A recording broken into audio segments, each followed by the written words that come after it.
Hola amigos de Apple, con este vídeo os traigo dos trucos de Mac, sobre todo para aquellos que acaban de dar el salto de Windows a iOS.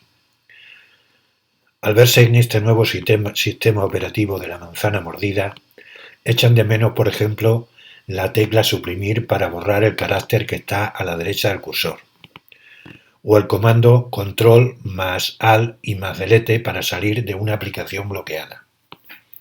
Venga, vamos a ver la forma de superar estas dos aparentes carencias de los Mac.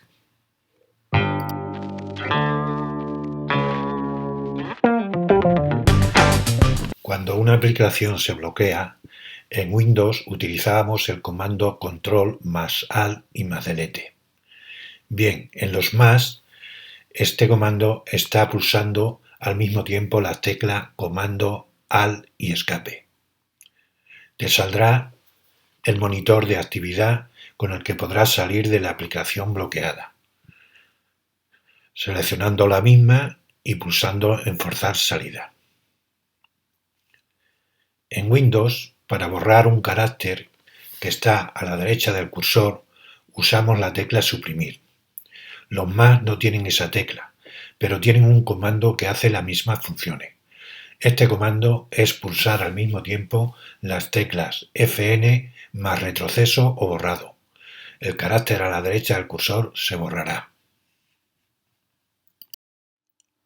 Hemos visto dos trucos que te pueden ser muy útiles en tu día a día con tu Mac. Espero que te haya sido de utilidad este vídeo.